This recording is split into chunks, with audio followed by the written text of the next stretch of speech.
Sekitar tahun 1930, Belanda melarang para pendekar untuk latihan pencak. Akhirnya seluruh pendekar berkumpul membuat satu bengketan namanya Sekar Pakuan. Itu perintisnya adalah Raden Ema Bratakusuma. Sepakat bahwa yang akan ditampilkan adalah kembangnya pencak untuk ditampilkan keluar. Sementara untuk di dalam kita tetap melakukan latihan pencak, jurus dan lain sebagainya.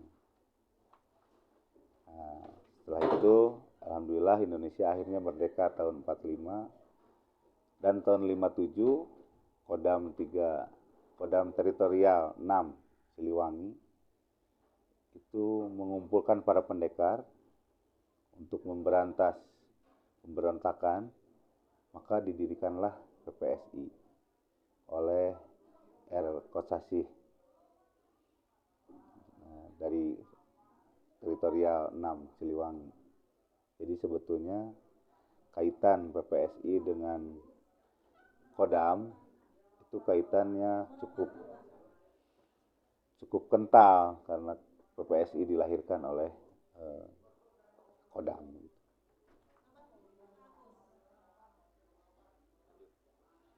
Kemudian pada tahun 71 IPSI ingin pencaksilat dipertandingkan di PON. Setelah berkali-kali berproses susah, akhirnya minta masuk dan Jawa Barat memberikan support. Maka pada saat itu tahun 71 keluarlah PP Orpesi, Peraturan Pertandingan Olahraga Pencaksilat. Dan itu cikal bakal pencaksilat masuk ke PON tahun 73. Jadi pada prinsipnya PPSI ini sudah banyak berbakti kepada negara, baik melalui perjuangan, kemudian melalui membantu pencaksilat bisa masuk ke dalam PON dan lain sebagainya. Sudah barang tentu mungkin apa yang dilakukan oleh para sesepuh kita itu harus kita lakukan juga sebagai penerus. Kita juga harus melakukan berbakti kepada negara dan lain sebagainya sebagai wujud bentuk cinta NKRI. Selanjutnya mungkin peran dan tanggung jawab PPSI sendiri untuk estafeta perjuangan tersebut itu seperti apa sekarang? PPSI ini punya tugas yang sangat berat, menjaga kearifan lokal, menjaga agar pencaksilat tetap eksis di Indonesia sebagai tuan rumah. Karena serangan-serangan dari bela diri luar yang masuk secara masif saat ini memang tidak terkendali, sehingga terkadang sekolah-sekolah yang ada di Indonesia ini lebih bangga apabila siswanya menjadi juara taekwondo, menjadi juara karate, daripada juara pencaksilat. Sebetulnya ini adalah tugas bersama, bukan tugas PPSI saja, tugas pemerintah, tugas orang tua siswa dan lain sebagainya, tugas semua masyarakat, karena pencaksilat ini milik kita. Kita harus lebih bangga dengan menjaga pencaksilat. Kemudian pencaksilat juga punya banyak kearifan lokal. Jika kearifan lokal ini kita jaga, maka tidak akan ada orang yang tidak Pancasilais. Karena PPSI kemudian pencaksilat itu mengajarkan kita hampir semua yang ada di butir-butir Pancasila. Kita bisa lihat sebelum latihan, semua berdoa.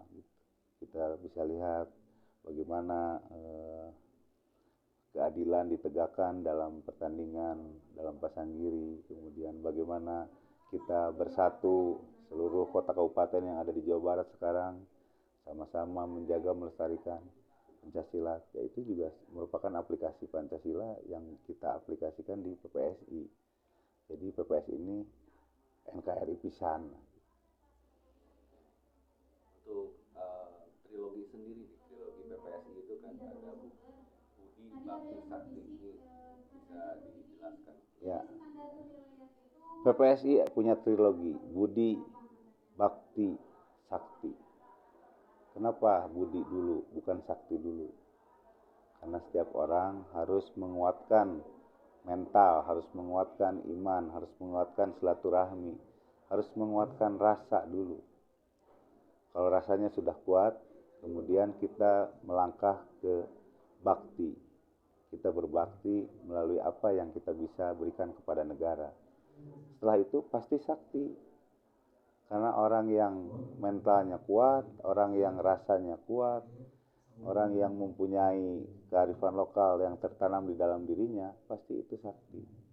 Sakti itu bukan berarti bisa debus dan lain sebagainya gitu ya. Sakti itu adalah bisa melakukan sesuatu yang menjadikan orang-orang merasakan keberadaan kita. Jadi PPSI ada manfaatnya untuk masyarakat, ada manfaatnya untuk negara. Itulah sakti yang sebenarnya. Bukan berarti bisa ngelengit, terak di kadek dan lain sebagainya. Karena sakti menurut saya pribadi, bukan menurut PPSI ya. Sakti itu adalah kita bermanfaat bagi semua.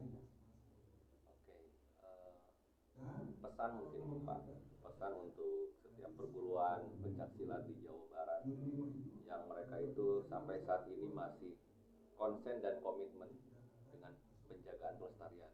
Ya, tuh. Saya, Anda, dan semua masyarakat Sunda, Jawa Barat tidak pernah request kepada Tuhan untuk dilahirkan di sini.